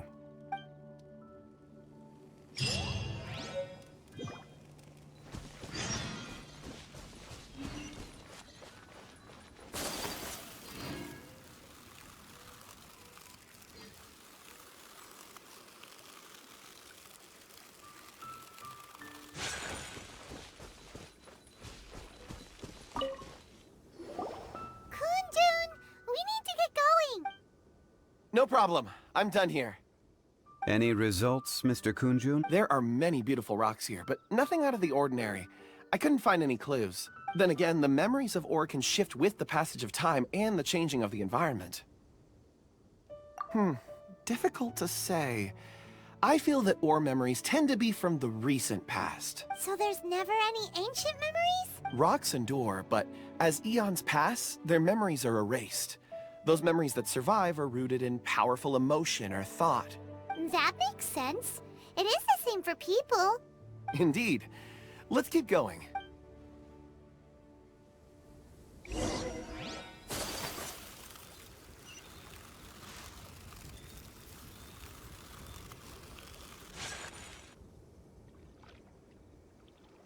Wow.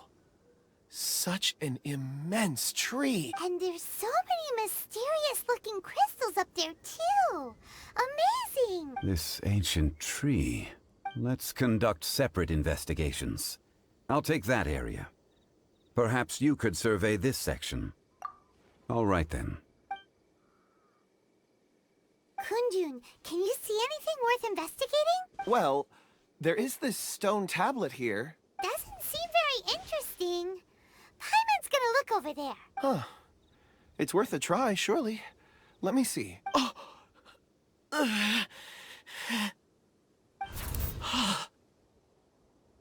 This is... Hey, what's wrong? just a bit lightheaded. It's past. Nothing to worry about. Not yet. Whatever. Paimon's going to investigate over there. Why don't you climb the tree and have a look? If you don't try, you won't know. Anyway, you'll be able to get a good look at our surroundings from up there. You think so? When has Paimon ever come up with a bad idea, Wait a minute. Paimon can fly. Alright, Paimon will go. You wait here. Paimon will... All of you, come here. Huh? Zhongli's voice came from behind the tree. Did he find another clue? Quick, let's go see. Maybe he found another miner.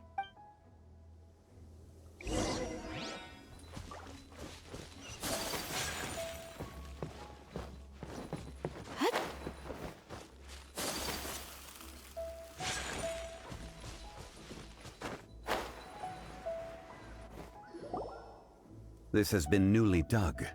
It would appear our answer is up ahead. Is that a voice coming from the tunnel? Ah, someone else go first. Compose yourselves.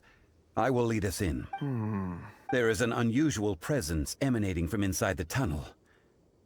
Prepare yourselves, and tread lightly.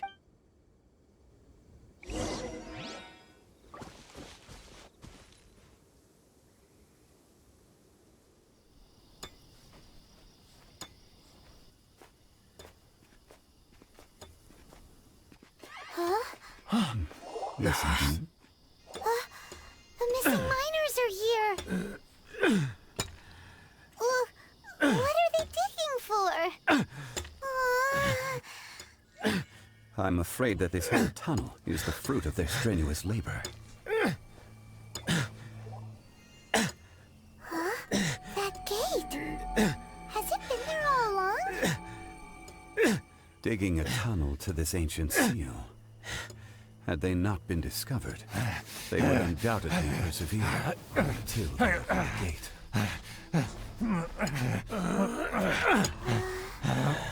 So behind the seal, there's...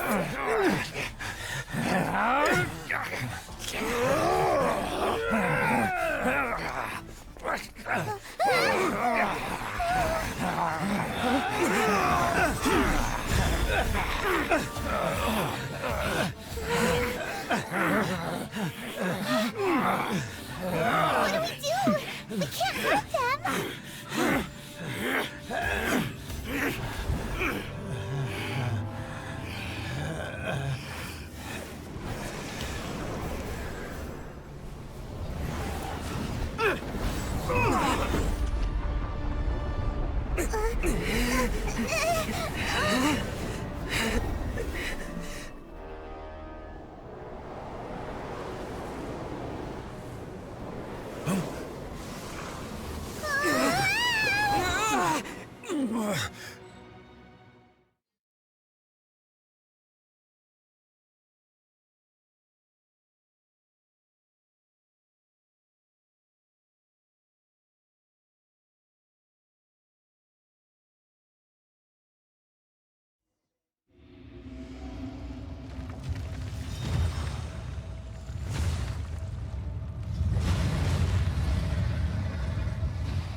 What type of monster is this?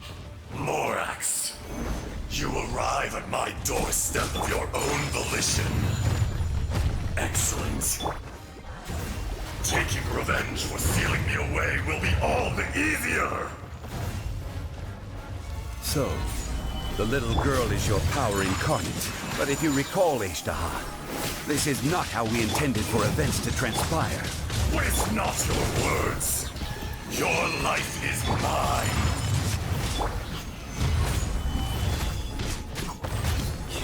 Boom boom! Written in the stars. So rude.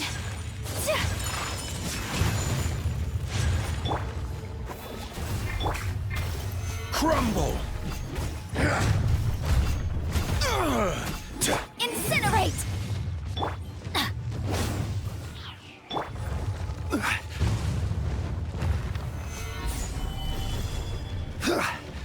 This is order. Crumble.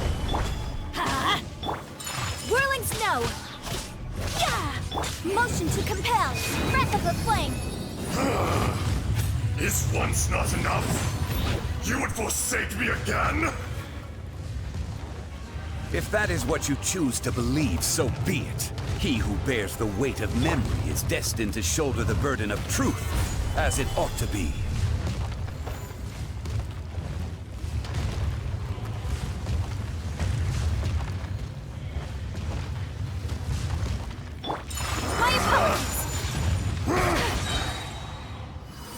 swirl! Quake! Adventure time! Let's light it up! Teamwork is dreamwork! Take flight! Ugh. Emergency countermeasures aren't my thing. Fisher! My apologies! Ha!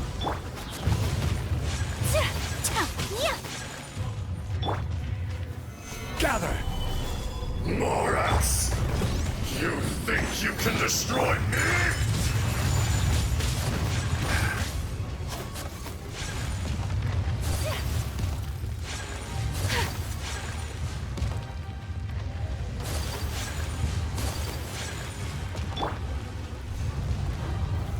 Solidify!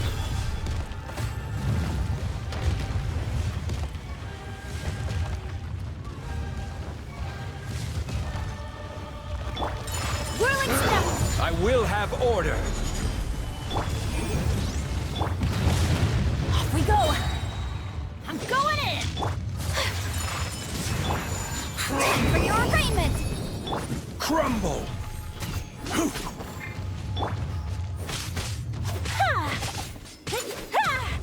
Take flight! Embrace the ice! Solidify! Incinerate!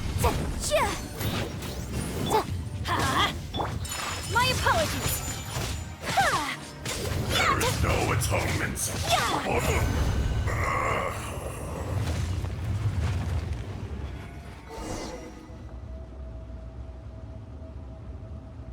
Morax, 1,000 years after you sealed me underground, you return for the second time. You should call it by its name, Azdaha. Fate. Fate? Fate? So here lies the wisdom of the gods. Destroy all deemed redundant. Enlist tyrants to ravage the wilderness. No. You have forgotten. That voice! Azdaha. Huh?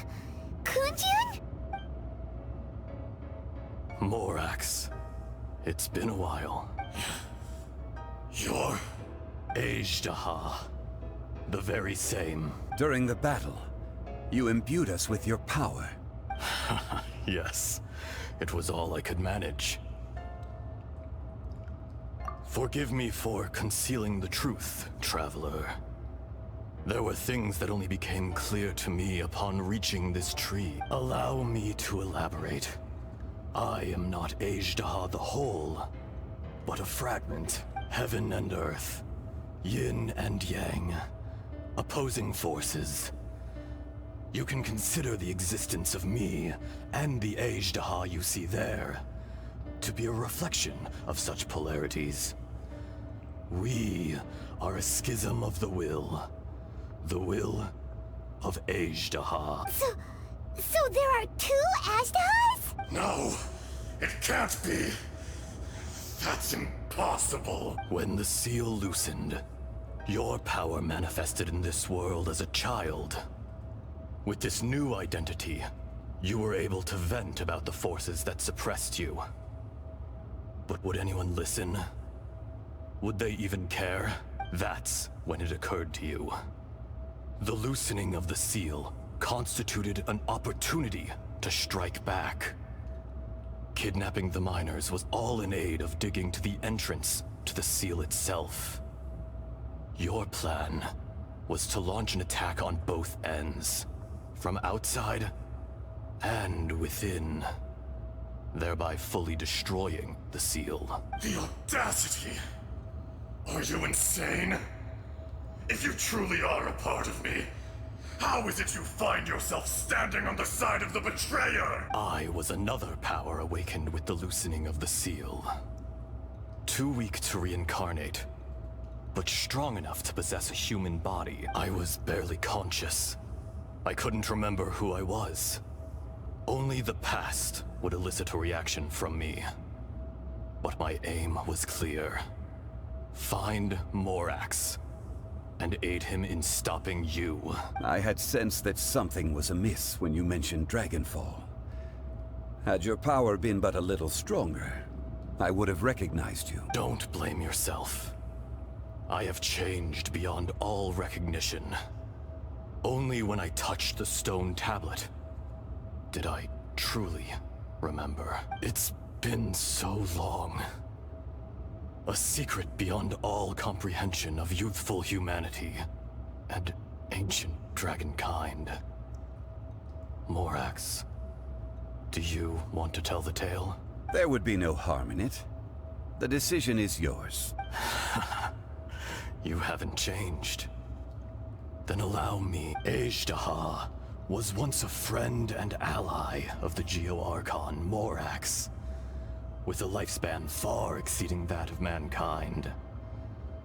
However, that which is derived of the Earth is no more or less than the Earth itself. The memories of rocks do not last long. Those memories that survive are rooted in powerful emotion. But as time passes, so these memories fade into obscurity. Erosion is the world's greatest destroyer of memories. Erosion ground Azdaha's consciousness into oblivion. Slowly, he forgot the face of his old friend, and his memories of defending Liyue Harbor disintegrated. Azdaha, now incomplete, became irascible, aggressive. What would you expect? It was humanity that attacked the ley lines that sustained me. This much is true, which is why you attacked the chasm. Why you waged war against Morax. In the beginning, in order to open up new territory and increase production, the citizens of Liyue came to the mountains to mine. Overexploitation caused the ley lines to quake, which brought untold suffering to us. Erosion made us even more savage. No matter how we struggled, we lost the ability to coexist with humanity. We lost all reason. Morax shared with us some of his power to prevent further erosion, but it was futile. Everything returns to dust. It is the natural order, an unstoppable force. And so, we became you. And from your will, I emerged. I am your final contract. Witness the promise between Azdaha and Morax. You can hate me, but you cannot deny me. No! No! I am the remnants of Azdaha's benevolence, the echo of a contract set in stone. I harbor a willingness to go further, a willingness to coexist peacefully with mankind. No, no! It is I, Azdaha, forged of elemental crystal, bearer of the weight and memories of the earth, older than the mountains and the oceans that decides. I will not swear allegiance to this insect. Morax is not an insect. A lord over insects is nothing but an insect in turn. You forgot yourself. Nobody held Morax in higher regard than you or I. That which you have forgotten, I hold here in my heart. If you are the memory of the Earth, then I am the memory of coexistence. Of coexistence with humanity. All powers under heaven, rise and fall of land and sea. A star appears within the wild. A sun ascends as bright as jade. Strange. What is this feeling? And all this? You are spent, and I will soon disappear. Before I do, heed these words. In the wilderness, snow falls on a spring day. In an instant, it will melt. Even where it is fleeting and leaves no trace. Even where it will never fall again. No! That isn't true! I don't accept this as fate! Perhaps it isn't, but it remains an inevitable misfortune. More axe! The little girl vanished! Are you satisfied, Azdaha? I had to make amends. Satisfaction had no part in it. So, Morax, you call yourself Zhongli these days? I do. Well, I'm afraid old habits die hard. To me, you're Morax. As you please. I never did forget your gift of sight. I hardly lifted a finger. Think nothing of it. And yet, you could see. You wouldn't know the yearning of a blind dragon, searching for the sun. A pair of eyes, from Morax to Azdaha. This. I will remember this. Your power is nearly spent. Perceptive as always, my friend. Shall we get going, you and I? Surely the pressing matter is still that of the miners trapped outside the seal. Indeed. Hence the need to get going. To fix the damage left in your wake. Straight down to business as always. Let's go.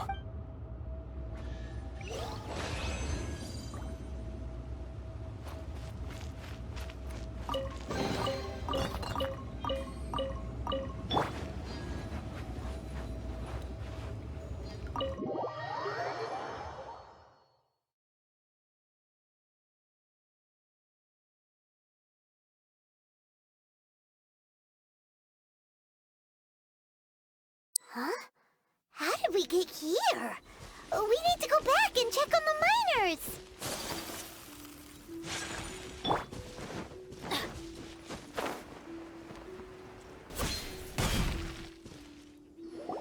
So there you are. My men and I found your clues and followed them straight here. We found Mao in a tent at the campsite unconscious. It seems he'll be okay. Sadly, we found no trace of the other three. Huh? Young Kun, what is... Nothing. Pay it no mind. Those three miners are over there, in that cave. Cave? What happened? They're exhausted, but not in danger. Don't worry. Right. Well, thank you, all of you. I better go and see how they're doing.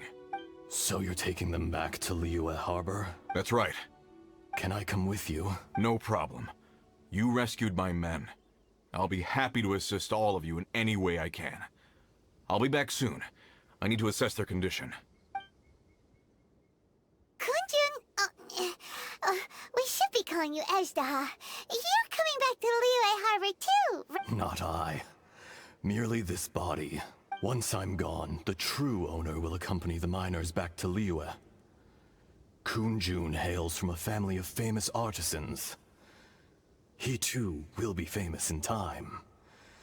It would be a shame for someone of his talent to go missing. You always did have a great admiration for blacksmiths. Curious how swords and daggers are blind, yet their creators see so much. Perhaps empathy is mankind's proudest achievement after all. Azdaha, I am no longer the Geo Archon. I can sense it. Today I am just an ordinary citizen of Liyue. Even you met such a fate. Let's get the difficult part out of the way. I cannot guarantee that I won't be awoken a second time. No matter. If that day comes to pass, Liyue must prepare itself to face you. And how will Liyue fare without Rex Lapis? Even without a god above, this remains a nation of men. I was once their god. I ought to be here to witness their rise and fall. All life is shaped and then ground away by the endless flow of time. You were always the strongest among us. Yet, it would seem that even you have been eroded. That's unimportant. Fate is ordained by heaven. Even if our mission had already concluded, It would be cowardly not to strike out on the road of departure. You may live forever, doomed to a lonely existence. Yet, even this is temporary. When you reach the end of time, those people, those past and future relationships predetermined by fate, they will be waiting for you. I do not pretend to match your rhetoric when it comes to the subject of a life long lived. I fear that the life of an elemental being is longer than any in this world. Were it not so, you would have killed me long ago, and would not be having to face me again now. You've brought a smile to my face. When all is said and done, a reunion between old friends is an auspicious occasion. That day in the chasm, did you hesitate? A heart of stone is a heart nonetheless. But I am the god of contracts, and was for a time a god of the people of Liyue. You chose justice, but did not forsake your kindness. You came to me not as an assassin, and so I was willingly sealed away. The movements of the Earth Dragon can tremble the earth and shake the heavens. With your abilities, even at my full strength, I struggled to confront you, let alone seal you away. Hence my inception. Do not forget that I was there with Liyue's founder. The face may have changed, but the content of the contract remains intact. Old friend, god of contracts, I hereby honor our agreement. Thank you, Azdaha. My life is nigh on eternal. I will go on with the infinite flow of time.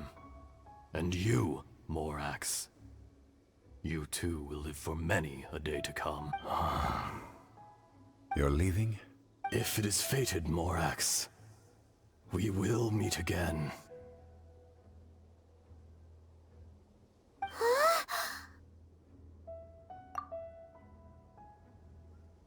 Yes.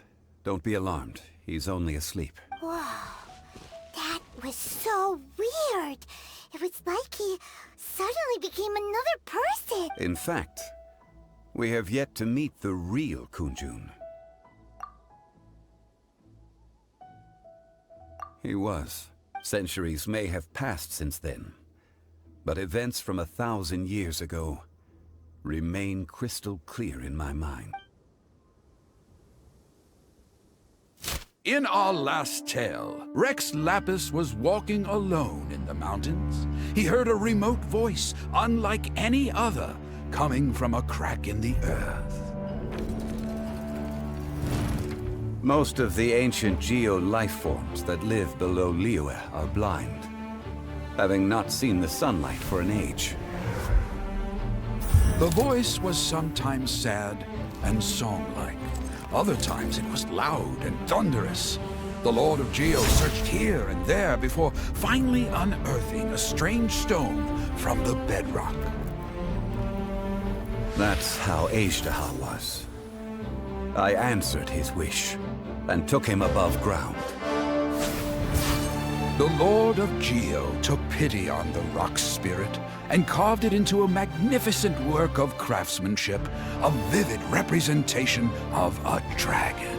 I bestowed him with a pair of eyes to see the world and came to an agreement with him. With his fingers, he made 2 eyes. Quicker than words could tell, lightning flashed and thunder roared, and a living, breathing dragon soared into the clouds! I agreed to let him live among the people above ground. But if the day ever came when he brought ruin to order, he would once again be sealed in the dark. The dragon accompanied the Lord of Geo, fighting campaigns alongside him in the 4 corners of the world. We have a saying to eulogize these events. The crash of a spear brought billowing dust. The mountains and waters made way at the sound. The sight of a dragon bestowed with a touch the promise of rainwater blessing the ground.